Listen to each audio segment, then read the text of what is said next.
Hello, Mama Risti! For today's ganap nga, Mama Risti, samahan nyo nga pala kami na i-celebrate yung birthday ni Ba. At bago nga kami mag-enjoy, Mama Risti, sa aming gagawin, kailangan magpasalamat muna tayo sa Panginoon. Pumunta nga kami, Mama Risti, sa simbahan bago kami mag-enjoy sa aming mga gagawin. Dinaanan nga muna namin, Mama Risti, yung biyanan ko para mag-bless si Ba. Dahil nga birthday ni Ba, ba't may pabuhat pa nga tong tito ninong ni Ba? Yes po, Mama Risti, may karinderya ngang maliit ang biyanan ko. Isa nga ito, Mama Risti, sa mga libangan niya. Well, Mama Risti, hindi nga ako papayag na hindi ako makakautang today. Mama Risti ka!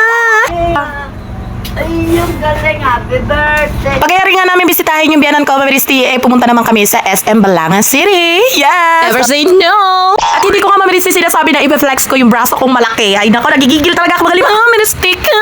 When you call me, I gonna pitik my hair like this. It's so maarte, pero hihingi lang talaga yan ng pambayad ng cake. Oh my God! Mama Risti ka!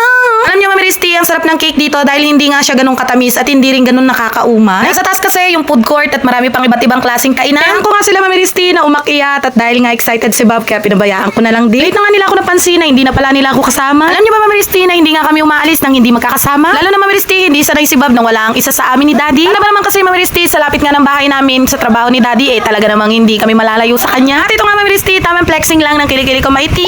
No need nga ikahiya dahil pinaghirapan ko yan. Mama Risti ka! I-flex ko na rin sa inyo, Mama Risti, kung saan kami kakain. Dito lang yan, Mama Risti, sa Extremely Espresso. May Spanish food nga, Mama Risti, yun mga nandito. Kaya naman, we try Spanish language for a go. Hola, mi nombre es Lisel. Mucho gusto. Está haciendo. Tengo hambre. Adios, Mama Risti. Talaga namang mapapa. Hola, Boots. Hola, Dora. Vámonos. And you can be the way. Swipe or no swiping. Mama Risti ka. Alam niyo ba, Mama Risti, na sa sobrang dami nga ng taong kumakain dito, nasa labas na nga kami nakaupo. Pero syempre, Mama Risti, hindi nga ako papayag na nasa labas kami. Kaya naman sinabi ko sa waiter, Mama Risti, na baka pwede kami sa loob, baka may bakante, yung mayayari na sila ba, gano'n. Tapos kami yung papalit, kasi ka-birthday ng anak ko. Mama Risti ka! Dahil nga pinagbigyan kami, Mama Risti, at naka-order na nga kami ng food, eto na nga yung food na in-order namin. Ayan siya, napakasarap! Isang baby back ribs, and one Spanish carbonara. Tapos yung akin, hindi ko na talaga matandaan, Mama Risti, basta, baboy siya.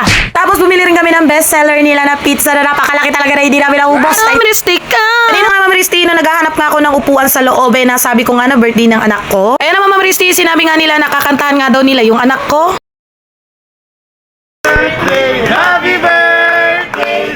One more time! Happy birthday! Happy birthday! Happy birthday!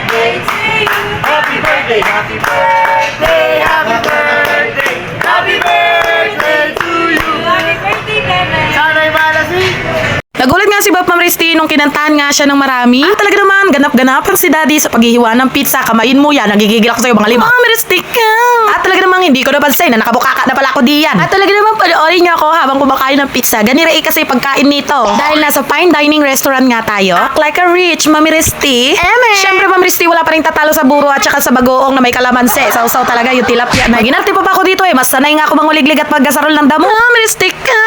Sa mga nagtatanong nga, Ma'am Risti, kung bakit sa labas nga namin celebrate yung birthday ni Ba, mas gusto kasi namin na siya talaga yung mag-i-enjoy sa karawan niya. Hindi rin ganun kalaki yung budget namin, sakto lang, Ma'am Risti, pinag-ipunan lang din. Ang pera nababalik, Ma'am Risti, ang oras hindi. Totoo nga na parenthood is more than just diaper and gatas. Kaya kahit sobrang busy ka, importante na may family quality time. Nusulit talaga namin, Ma'am Risti, yung pagiging baby at bata pa nila dahil sobrang bilis ng panahon. Hindi nga lang, Ma'am Risti, sa pera nakikita yung blessing ni Lord. Blessing din yung may masaya kang pamilya, healthy yung mga anak mo. Blessing din sa buhay yung araw-araw na nakakaraos tayo kahit na ang hirap ng sitwasyon ng buhay natin. Psalms 37 verse 4. God will give you the desire of your heart. When the time is right, He hears your prayer. Just have to be patient and trust Him. At lahat nga ng mga dasal natin ay magaganap sa kaloob ng Panginoon.